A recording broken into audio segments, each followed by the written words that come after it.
there, YouTube. I'm back again today for another game preview, another special Kickstarter preview. And today I'm very excited to check out New Salem, the Constable from Overworld Games.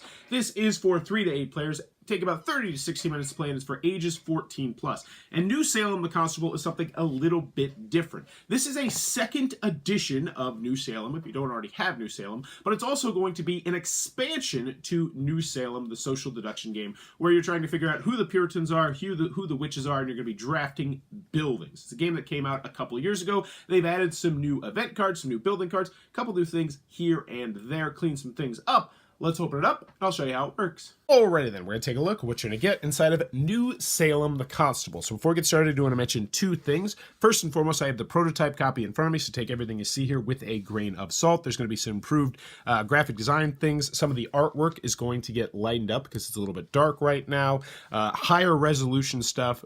Better this, better that. If you've backed anything from Overworld Games, you know they hang their hat on doing their due diligence when it comes to artwork and graphic design, so nothing you need to worry about. Also, I'm going to be focusing exclusively on the Constable expansion and what is new with the expansion. So first and foremost, take a look at our handy-dandy rule book. It is 23 pages, double-sided, full color, full of pictures, illustrations, examples. Very well done. They got huge pages that are just examples of how different things are going to work. So big thumbs up in the rule booklet, and my phone doesn't want to load the PDF. Normally I use it on my iPad, which I'm recording on. So let's start talking about what is new in the game. So first and foremost, you are going to get new events. There's going to be a whole bunch of these events in the game. They'll do a lot of different things. You're going to still have your trial and your cleanse. You'll notice they have a red border around the outside, which just means that they can be used as many times as they want. But all these ones do not. So let's take a look at them, a couple of them. Pardon. Give this card to any player. If that player is on trial, discard their trial card. As long as they have pardon, they may not be targeted by trial for the rest of the game. Exorcism. Discard up to 2 buildings that you have in play. You may add or remove 1 despair for each building you discard in this way. Ritual. Choose 2 buildings owned by any 2 players. Those buildings are exchanged. That could be big. Pleading. Show your character card to another player. You remain Constable. Rebirth. Take this card, shuffle your character card into the unused character cards, and deal yourself a new one. This card is worth +2 points. Submersion. Give this card to any player. At the end of the game, add 3 despair if they are a Puritan, and remove 2 despair if they are a witch. Romance. Choose 2 other players. Those players view each other's character cards. Wow, big one. Coercion. Take a building from any player. That player chooses a different building to take from you. Prayer. Choose 1 event that was revealed during a round. Place it on the bottom of the event deck and draw an event to replace it if you remain Constable. Where's my favorite one? My favorite one is the Burning. Yeah, this one's super expensive, but choose 2 buildings held by another player. Those buildings are shuffled into the building deck. Then that player draws 2 new buildings to replace them. Huge, very powerful cards. You're going to have the events right here, so there's going to be new events in the game. Now, the next big addition to the game is going to be the Constable, and I would argue that this is probably the biggest addition to the game, because the Constable is going to be a person who's going to have this badge right here. Now, the first person who gets a badge does not get a hope, but every other person after the first person who gets one of these badges is going to get 1 hope. Now, what does the Constable do? Now, normally, when people can play events in the old game, or I should say in the first edition, anybody can play the event. But now, only the Constable is going to be able to play an event, which is huge.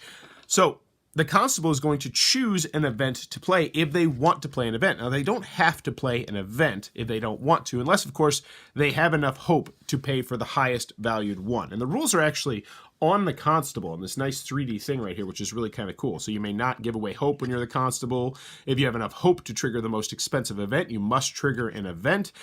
Take 1 hope when you are past this token. Only you may trigger events, and when you do, choose a new Constable that does not have a badge or a trial. Oh, that one's actually misprint, but it'll get fixed in post. So, pretty much how it works is 1 person is going to be this guy right here, and they are going to have the badge, and they will be the only person who is allowed to trigger an event. But once they trigger an event, they have to choose someone else to be the new Constable. Also, when they trigger an event, the old event goes to the bottom of the deck, and a new event comes out like so. New person gets 1 hope, and they may choose to either trigger an event or to move on to the next round. So that's how the Constable is going to work. Very interesting addition to the game. Last but not least, you're going to get 48 new building cards, and they are looking like this. You're like, what is all this stuff going on up here? Well, these are very, very powerful cards that will do stuff that you recognize. They will either add despair or they will take away despair, but if you were able to complete this, the silhouette, then they're going to be able to take away 3 despair or potentially add 3 despair, which, if you played the game before, is a huge freaking deal. So these are going to be mixed in with all the building cards that you already had. I think they took away 2 of the other older ones and added those ones into the game. So that's what you're going to get. New events, new Constable, new buildings, but that, in a nutshell, is what you're going to get inside of the new Salem Constable. Alrighty then, new Salem the Constable from Overworld Games coming to a Kickstarter near you very, very soon. If it looks like it might be your cup of tea, be sure to check that one out. Just to reiterate, this is both for the base game, which is the second edition of the game, and there also is going to be an additional pledge, which will allow you to get the expansion if you already have the original version of the game. They are also planning on having the super nice organizers and everything like that as well, which I did want to mention. But there you go. If it looks like it might be your cup of tea, be sure to click on that Kickstarter link down below. If you're enjoying what I'm doing, please be sure to click on that subscribe button down below in the comments below. Let me know who would win.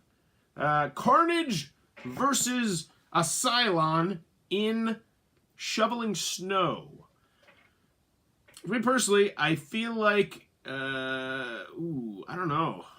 I think they'd both do a pretty terrible job. You know what? I'm going to go with the Cylon. I feel like a Cylon would try and do it like a human, and they do it pretty well, whereas Carnage would probably get distracted and just start murdering people. But let me know in the comments below. Who would win? A Cylon or Carnage in a snow shoveling contest? And as always, thanks for your time, YouTube.